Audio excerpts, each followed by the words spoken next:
Hey everyone, it's Tony here. Today I'm going to go over the basic resume rough draft outline. This is kind of going to be our starting point for putting our resume rough draft together, and hopefully by the end of next week we'll be able to have something that's polished. But you have to kind of start off with something a little bit simple to begin. And this worksheet that you're going to be completing is going to help us put it together. And it says, using this sheet, you will lay out the basic information that you will use to construct a rough draft of your resume. If you're unable to complete each section in great detail, do not worry. Most high school students do not have an abundance of job experience.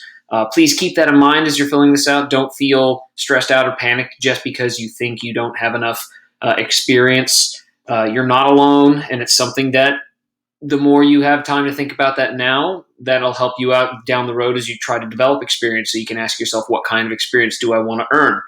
So the first thing that I've mentioned before is your contact info. If they don't know who you are or how to reach you, it's going to be hard for them to offer you a job. So keep it short and simple. Include your name, a phone number, and a professional email. An address, a street address is not essential. If you put that, that's fine. If you don't, that's not make or break, but they definitely need a name, a phone number, and a professional email address. That's pretty straightforward. Going to need that on every resume, regardless of format. Next part, an objective statement, which is not always essential, but sometimes it's good to have on there. Use this section to describe what your goal is on your job search. Are you looking for experience? Are you hoping to begin a career in a specific field? This is a chance to tell future employers what your professional goals are in one to two sentences. So emphasize things like recent high school graduate, aiming to earn valuable job experience. Something like that is what they want to hear because it gives them a sense of who you are and what your goals are. You're young, so most of you are probably going to be looking for experience, but it doesn't hurt to let employers know that. Just in case as they're sifting through all of the resumes, it'll maybe stand out or help them understand a little bit more of who you are without them having to go too deep into the resume. So it's a good chance to say what your goals are right out of the gate. The third section, which is the one that's going to be the most difficult, is, of course, experience. This is going to be where you list places you've worked, the dates of employment, and the skills, traits, and responsibilities you had during your experience.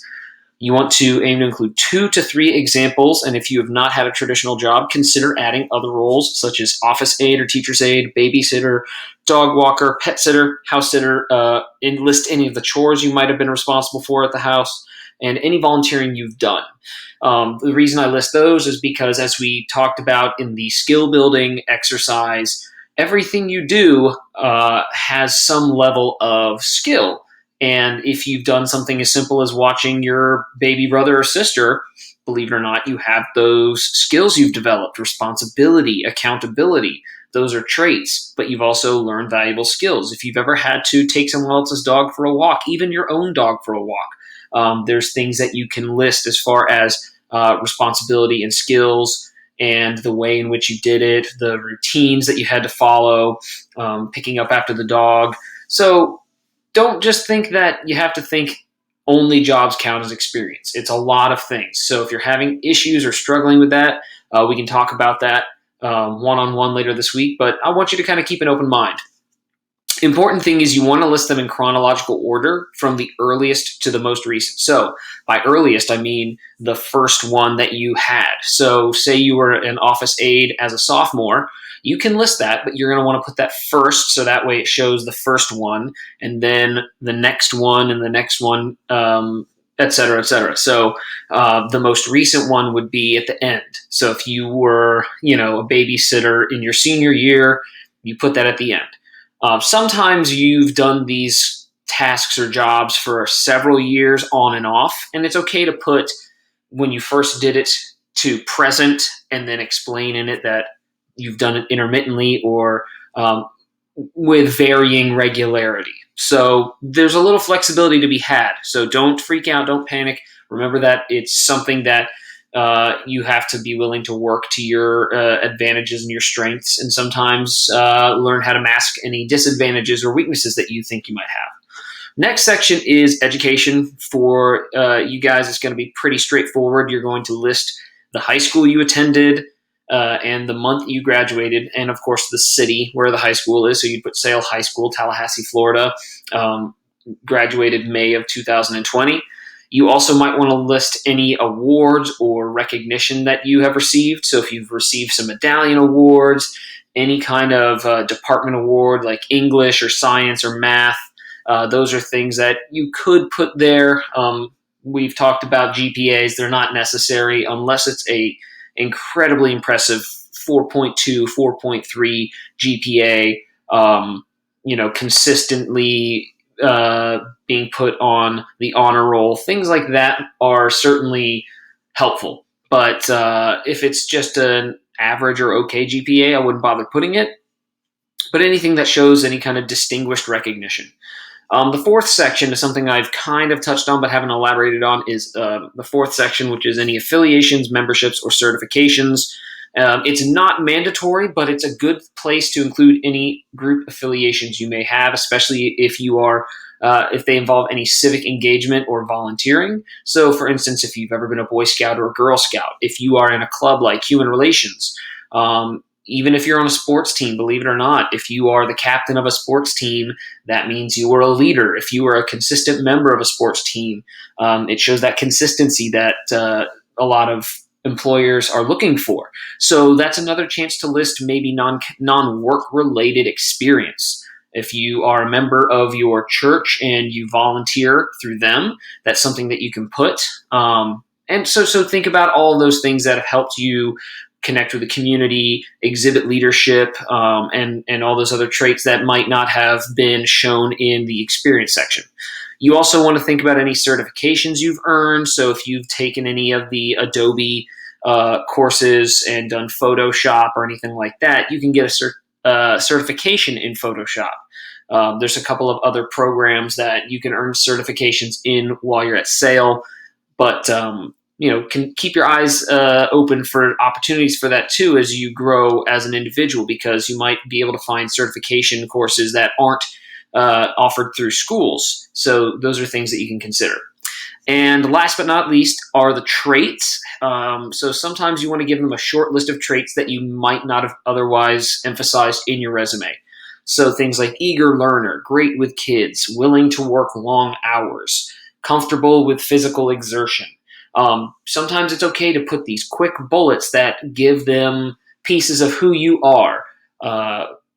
Outgoing, friendly, things that might not necessarily be emphasized in other sections, or it might be something that you really consider to be a strength that you've put in other sections that you really want to hammer home. If you are comfortable working in a fast-paced environment, that's really good for some employers to know, especially in like a restaurant, for instance. If you're comfortable engaging with a wide variety of people, that's great for customer service. If you are great with numbers and comfortable working in a solo environment, awesome. Let them know about those traits that really stand out and ones that you think are definitive of who you are. So as you fill this out, take your time and try to fill it out to the best of your abilities. One thing that is helpful to do sometimes is to look at what other templates are out there for when you start building the resume. And I'll touch on this some more as we go.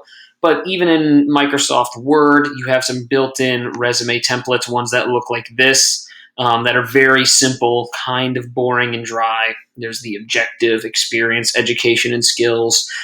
This might look boring, but it's clean, it's concise, everything is labeled, each section has its own header, and that's one thing you have to remember while you look at formats and different layouts. Don't get caught up on things that are flashy. You want everything to be easy to read first. Flashy comes second, and you want to be able to fill out those sections. That's one example. There is another right here, same thing, very simple. Second page, which we talked about being unnecessary, try to keep it from rolling over into that. But objective field on this one, experience, education, and skills. If you look on the internet, go to Google and search up resume templates, you're going to get a lot of different sites that are going to give free resume templates. Be careful with these websites, because if you click on one, they might ask you to do something like sign in or register. Like you see in this top right corner. If you are any website that asks you to sign up for anything, be careful, because eventually they're going to want your contact information. They're going to want to know things like that.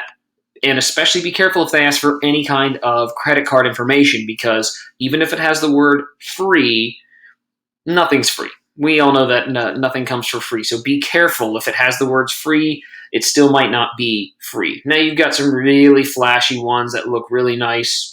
But again, if you can't fill out the resume, some of these formats and templates are going to really show just how little is on the resume. So you want to be careful. You have to fill out the resume before you really start thinking about templates. Same thing. Hundreds of the best resume templates to make a great first impression.